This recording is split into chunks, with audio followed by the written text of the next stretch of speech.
Welcome to V media news. తిరుమలలో సూర్యప్రభ వాహనంతో మొదలైన రథసప్తమి వేడుకలు.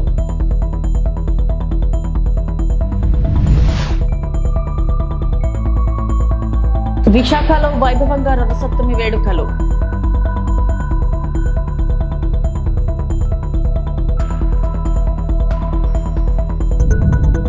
ఏపీ నాకు రెండో ఇల్లు లాంటిదే, ఆంధ్ర అంటే నాకు ప్రత్యేక ప్రేమ. సినీ నటుడు సోను సూద్. దొంగ దొంగ అంటూ దొంగే 10 సార్లు అరిచినట్లుగా పోలవరం ప్రాజెక్టు గురించి జగన్ అబద్ధపు ప్రచారాలు చేస్తున్నాడు. మీడియాతో మాట్లాడుతున్న డాక్టర్ నిమ్మల రామానాయుడు పోలవరం ప్రాజెక్టు ఎత్తును 41.15 మీటర్లకు తగ్గించేస్తున్నారని ప్రచారం చేస్తున్నారు. జగన్ అండ్ కో 2019కి ముందు తెలుగుదేశం ప్రభుత్వ హయాంలో 55,000 కోట్లకు పోలవరం ప్రాజెక్టును సీఎం చంద్రబాబు సారథ్యంలో ఆమోదించుకున్నాం. 6 గాలం ప్రశ్నించి 18 నెలల్లో డయాఫ్రమ్ వాల్ నిర్మిస్తే నువ్వు అధికారంలోకి వచ్చి ధ్వంసం చేశావు జగన్. మళ్ళీ చంద్రబాబు అధికారంలోకి వచ్చి ఆ డయాఫ్రమ్ వాల్ ని 990 కోట్లతో పునర్నిర్మిస్తున్నారు. జగన్ విధ్వంసం చేసినప్పటికీ పోలవరం ప్రాజెక్ట్ ని పట్టాలెక్కిస్తూ 2027 డిసెంబర్ నాటికి పూర్తి చేసేందుకు తీవ్రమైన కృషి చేస్తున్నారు. అబద్ధాన్ని కూడా 100 సార్లు చెప్తే అది నిజమైపోతుంది అనేటువంటి నమ్మకం ఉన్నటువంటి వ్యక్తి జగన్మోహన్ రెడ్డి.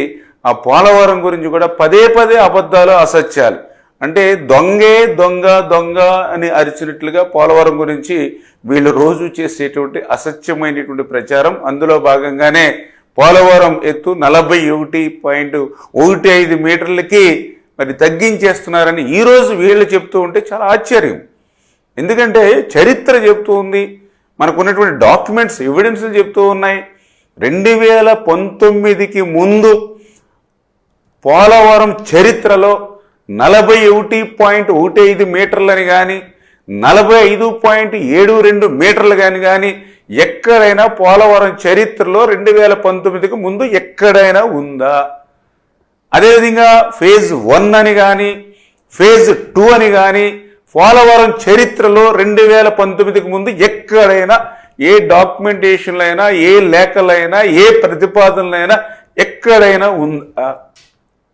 అంటే 2019కి ముందు ఫేజ్ 1 అని లేదు, ఫేజ్ 2 అని లేదు, 41 లేదు, 45 లేదు. ఓన్లీ పోలవరం దాని నిమిత్తమే ఆ రోజు 2019 తెలుగుదేశం ప్రభుత్వ హయాంలో ఆ రోజు చాలా క్లియర్గా 55,000 కోట్ల రూపాయలకి ఆ రోజు మనం పోలవరం ప్రాజెక్టుకి చంద్రబాబు నాయుడు గారి సారథ్యంలో ఆ రోజు ఆమోదించుకున్నటువంటి పరిస్థితి. తర్వాత ఈ జగన్మోహన్ రెడ్డి వచ్చిన తర్వాత మరి నువ్వు ఆ ఫేజ్ 1 ఫేజ్ 2 నువ్వు పెట్టి ఆ యొక్క 41, 45 అని డిఫరెన్సెస్ మీరు తీసుకొచ్చి ఈరోజు మళ్ళీ పోలవరం గురించి మొసలి కన్నీరు కారుస్తూ ఉంటే నిజంగా ఇటువంటి వారి పట్ల ఎంత జాగ్రత్తగా ఉండాలో ఈవేళ ప్రజలందరూ కూడా అర్థం చేసుకోవాల్సినటువంటి పరిస్థితి. ఆ రోజు 6 గాలం శ్రమించి 18 నెలలు శ్రమించి ఆ రోజు డయాఫ్రమ్ వాల్ నిర్మాణం పూర్తి చేస్తే ఆ రోజు చంద్రబాబు నాయుడు గారు నువ్వు వచ్చిన తర్వాత చేసినటువంటి నిర్వాహకం ఏంటి? ఆ రోజు పూర్తి చేసిన డయాఫ్రమ్ వాల్ని నువ్వు 2020లో ధ్వంసం చేసినటువంటి చరిత్ర నీది. మళ్ళీ ఈరోజు ఆ డయాఫ్రమ్ వాల్ని మళ్ళీ ఈరోజు చంద్రబాబు నాయుడు గారు వచ్చి మళ్ళీ దాన్ని పునర్నిర్మాణం 990 కోట్ల రూపాయలతోటి మళ్ళీ కొత్తగా ఈవేళ డయాఫ్రమ్ వాల్ మళ్ళీ నిర్మాణం మరి చేస్తూ ఉన్నాం. అంటే నువ్వు విధ్వంసం చేస్తే మళ్ళీ మేము పునర్నిర్మాణం చేస్తున్నటువంటి పరిస్థితి. శ్రీకాళహస్తీశ్వర స్వామి వారి దేవస్థానం నందు రథసప్తమి సందర్భంగా శ్రీ జ్ఞాన ప్రసూనాంబ సమేత శ్రీకాళహస్తీశ్వర స్వామి వారు సూర్యప్రభ చప్ర వాహనాలపై నగరోత్సవాన్ని కన్నుల పండుగగా నిర్వహించారు. ఈ కార్యక్రమంలో temple superintendent and CSO Nagabhushanam Yadav, temple inspector Hari Yadav మరియు దేవస్థానం అధికారులు, సిబ్బంది, భక్తులు పాల్గొన్నారు.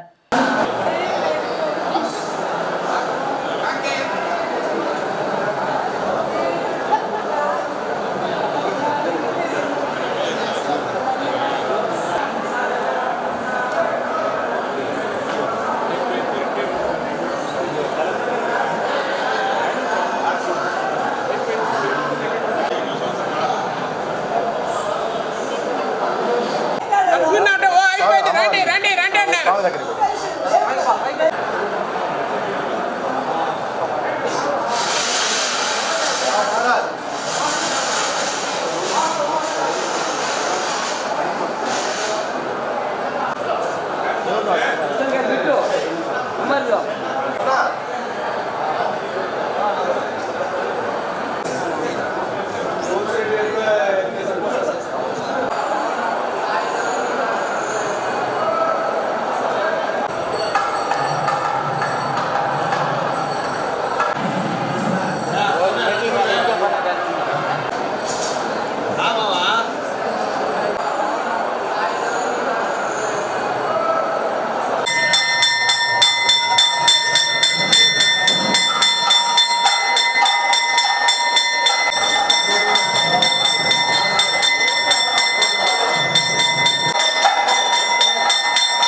విశాఖ వైభవంగా రథసప్తమి వేడుకలు. నేడు రథసప్తమి సందర్భంగా విశాఖ నగరంలోని పైనాపిల్ కాలనీ పరిధిలోని కొత్త గోశాల ప్రాంగణంలో వెలిసిన సూర్యనారాయణ స్వామివారికి భక్తులు విశేష పూజలు నిర్వహించారు. రథసప్తమి నేపథ్యంలో ఉదయాన్నే స్వామికి అభిషేకాలు, అనంతరం అర్చక స్వాములు మంగళ వాయిద్యాల నడుమ ప్రత్యేక పూజలు చేశారు. ఈ సందర్భంగా అధిక సంఖ్యలో భక్తులు స్వామిని దర్శించుకున్నారు.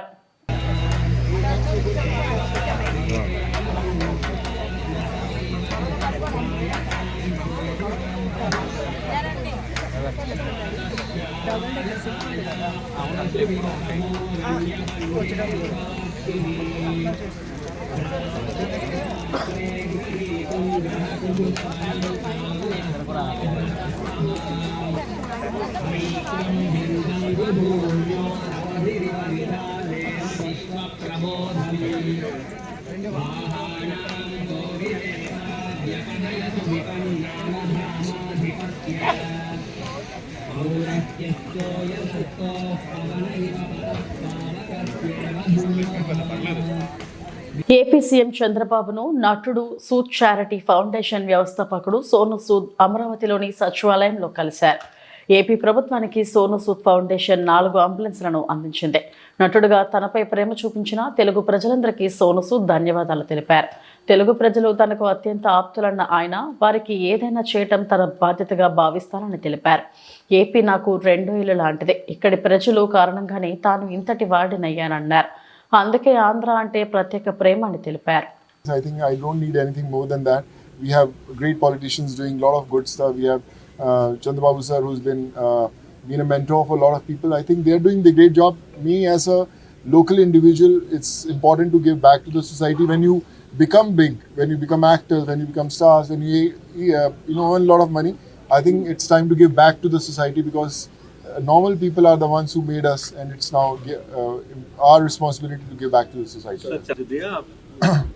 Like I said, Chandrababu sir, COVID के टाइम से बहुत एक मेरा उनसे एक रिश्ता बना रहा है. I've been in touch with them during COVID. और आज जब यहाँ पे एम्बुलेंसेस देने थे तो मुझे लगा कि Andhra is my first place जहाँ पे मुझे देने चाहिए, और उनका भी ब्लेसिंग्स मिला, गाइडेंस मिला. And like I shared, I have lot of plans for people from Andhra, and I would love to do my best कि मेरा भी कुछ ना कुछ contribution रहे to develop some common facilities for the people. So yes, I spoke about it, and hopefully I will see you again with a lot of concrete plans for people for Andhra. My foundation is working for every common man, and wherever the government's need is there, guidance is there, we try to do that. Like I said, now today when we gave ambulances, someone has to run those ambulances. If I give it to them, someone has to maintain it. The proper drivers are there. So of course we need that support from the government, where whatever we do for the people, so it runs forever. So how many ambulances and what are the costs? So we have given 4 ambulances today of all the top with all the top facilities, and I'm sure once people use these ambulances for other districts also which are needy, we will give those. It's got all the facilities, all emergency facilities, whatever you need. It's been provided with state-of-art ambulances, and of course, it'll be helpful for the people. Yes, like I said, God guides us, and we are here for you. What's the CM ने क्या कहा? He was very happy, and I think he believes that when someone thinks for a common man, it's a good thing, and it inspires also a lot of people. And he's a visionary. He's thinking so much for the common man, for the people. So I'm sure he was very happy that he took that first step and started. I was producing it, writing and directing the film also. But when you become a writer and a director, it takes a lot of time. So I was busy with Fateh. It got released on 10th of January. The film is doing very, very well. We are running into the 4th week. In fact, we are starting the sequel also of the film Fateh very, very soon. So which is a good thing. And of course, like I said, I learned cinema from my Telugu audience, and the kind of love that they got.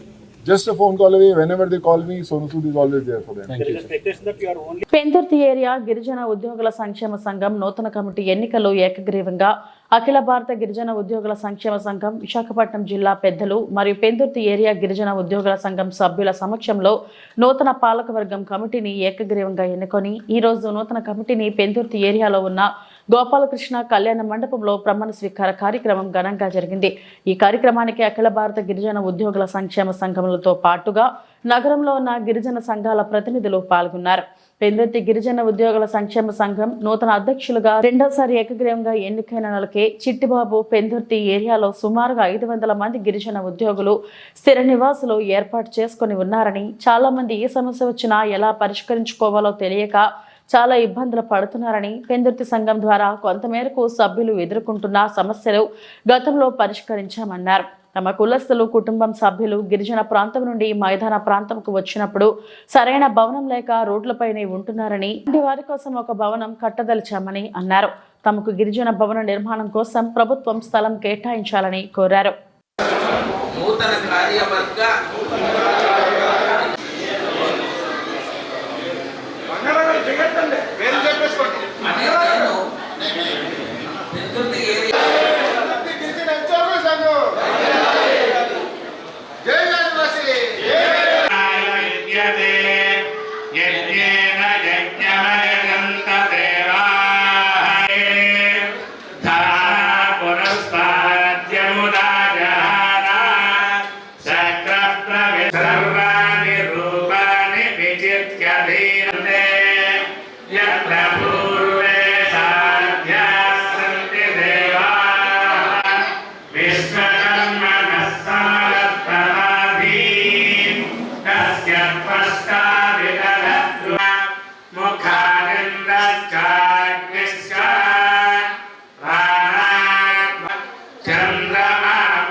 ఈరోజు పెందుర్తి గిరిజన ఉద్యోగుల సంక్షేమ సంఘం ఆధ్వర్యంలో మరి సంఘం స్థాపించి 2021లో మేము సంఘాన్ని స్థాపించాం. పెందుర్తి ఏరియాలో ఈ సంఘం స్థాపించినప్పటి నుంచి మరి పెందుర్తి పరిసర ప్రాంతాల్లో సుమారుగా 500 పైచిలుకు కుటుంబాలు ఇక్కడ స్థిర నివాసాలు ఏర్పాటు చేసుకొని ఉన్నారు.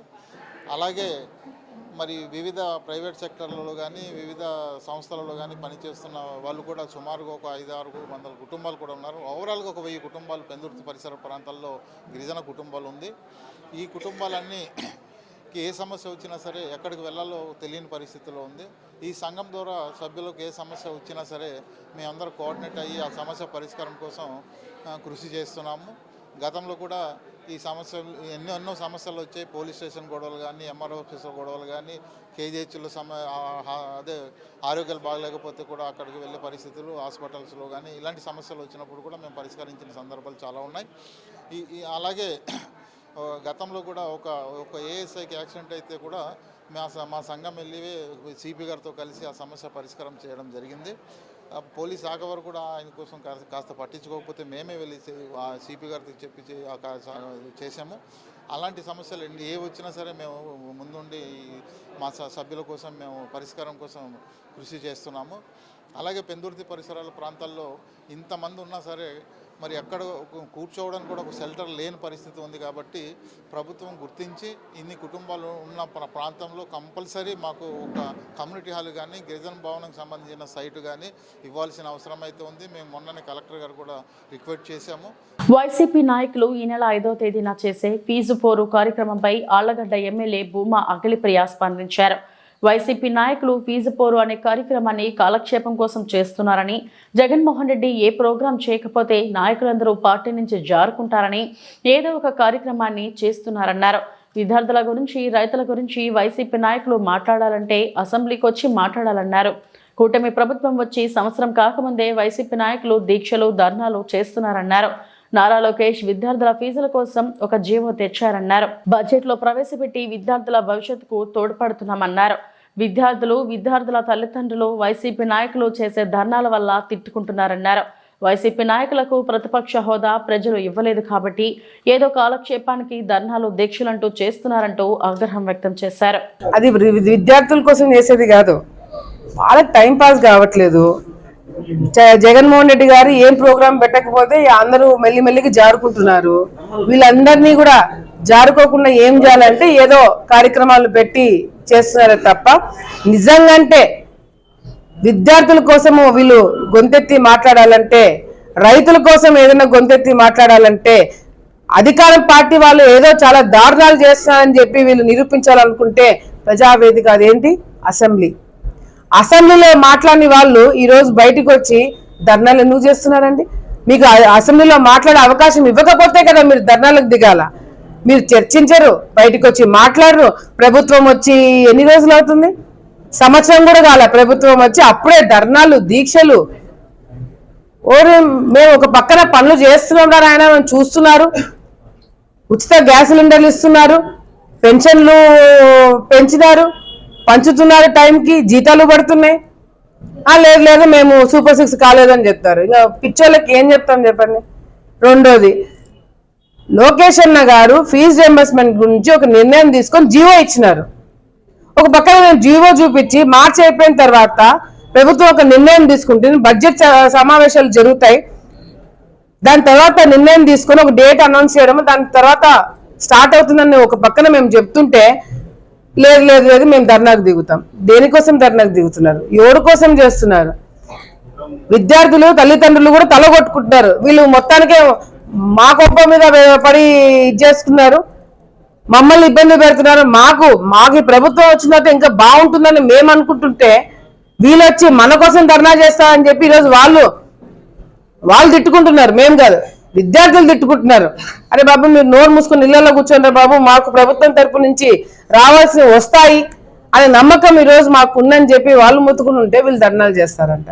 అదే చెప్తున్నా కదా, ఏం పని పాట లేదు. ప్రతిపక్ష హోదా కూడా ప్రజలు ఇవ్వలేదు కాబట్టి టైం పాస్ కి ఏదో పనులు చేస్తున్నారు తప్ప విద్యార్థుల కోసం చేసే కార్యక్రమం కాదు ఇది.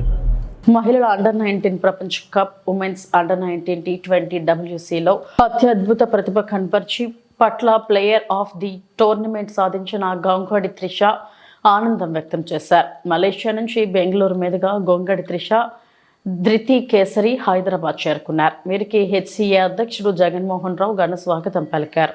ఆడాను కానీ లాస్ట్ 3 runs ఉన్నప్పుడు అవుట్ అయ్యాను ఫైనల్స్లో. ఈసారి వాట్ ఎవర్ ఐ గాట్ నేను నా బెస్ట్ ఇవ్వాలనుకున్నా, ఇచ్చాను. ప్లస్ ఆ ఫైనల్ రన్ కూడా కొట్టి రావాలనుకున్నా, సో నాట్ అవుట్ వచ్చా. మితాలీది ఆఫ్ కోర్స్, బికాజ్ ఆమెను చూస్తూ పెరిగాము, సో యా ఎప్పుడు ఆమె ఉంటుంది. నేను క్రికెట్ స్టార్ట్ చేసింది నాన్న వల్ల, అమ్మ నాన్న వల్ల. వాళ్ళు లేకపోతే నేను ఇక్కడ ఉండేదాన్ని కాదు. ఆయన చూపించిన డెడికేషన్ కానీ ఆయన చూపించిన ఏదన్నా ఆయన వల్లే ఇక్కడ ఉన్నాను. సో ఆల్ క్రెడిట్స్ వాళ్ళిద్దరికే వెళ్తాయి. అమ్మ చాలా హ్యాపీగా ఉన్నానండి, బికాజ్ లైక్ నేను ముందు చెప్పినట్టు లాస్ట్ టైం అంతా అంటే ఆపర్చునిటీస్ రాలేదు. ఈసారి వచ్చినప్పుడు చాలా నా బెస్ట్ ఇచ్చి ప్లేయర్ ఆఫ్ ద టోర్నమెంట్ అవ్వటం ఇంకా స్పెషల్గా ఫీల్ అవుతుంది. అమ్మాయిలు కూడా స్పోర్ట్ని ఒక కెరియర్ లాగా చూస్ చేసుకోవచ్చు, ఇట్స్ జస్ట్ నాట్ స్పోర్ట్ అన్నట్టు. ఇందులో కూడా మంచి కెరియర్ ఉంది, అమ్మాయిల్ని పంపొచ్చు. అంటే వెదర్ కండిషన్స్ అక్కడ అంటే మేము ఫస్ట్ నుంచి ఆల్మోస్ట్ 1 year నుంచి మేము ప్రాక్టీస్ చేస్తున్నామండి కలిసి. సో మా కోచెస్ మాకు ముందే చెప్పారు ఇట్లాంటి వికెట్స్ ఉంటాయి, ఇట్లాంటి పిక్చర్స్ మేము ఆడతాము అని. సో దాని బేస్ పైన మేము ప్రాక్టీస్ కూడా చేసాము. సో మాకు దానివల్ల చాలా ఈజీ. పశ్చిమ గోదావరి జిల్లా నర్సాపురం మండలం మల్లవరం గ్రామంలో రావి వేప చెట్టులకు అంగరంగ వైభవంగా కళ్యాణం నిర్వహించారు. ఈ మహోత్సవాన్ని తిలకించేందుకు గ్రామస్తులు పెద్ద ఎత్తున తరలివచ్చారు. గ్రామంలో రావి చెట్టు సెంటర్ కు ఎంతో చరిత్ర ఉంది. 71వ సంవత్సరాలకు మల్లు కృష్ణ సెంటర్ రావి వేప చెట్టులను పాతారు. ఇవి మహావృక్షాలుగా ఎదిగిన గ్రామస్తులు కూర్చునేందుకు పెద్ద సెంటర్ అయింది. అయితే గత ఏడాది గాలివానలకు ఈ మహావృక్షం నేల కొరిగింది. అప్పటి నుంచి సెంటర్ బోసిపోవడంతో మల్లు కృష్ణ వారసులైన కొటికలపూడి విజయ, సుబ్బారావు, కొటికలపూడి రామకృష్ణరావులు కుమారులు తిరిగి సెంటర్ కు పూర్వ వైభవం తేవాలని నిర్ణయించారు. చెట్లు కూలిన చోటే రావి వేప చెట్టును నాటి ఊరంతా అన్న సమారాధన నిర్వహించారు.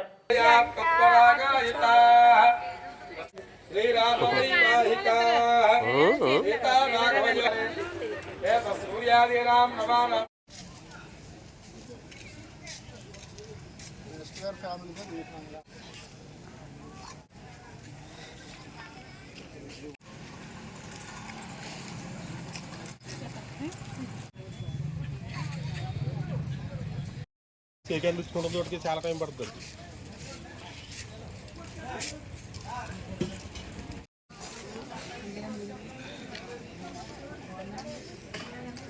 నిర్మించడం జరిగింది. ఇది చాలా చరిత్ర కలిగినటువంటి రావి చెట్టు ఇది. ఈ చుట్టుపక్కల ప్రాంతంలోనే ఇంత మహావృక్షం ఎక్కడా లేదు.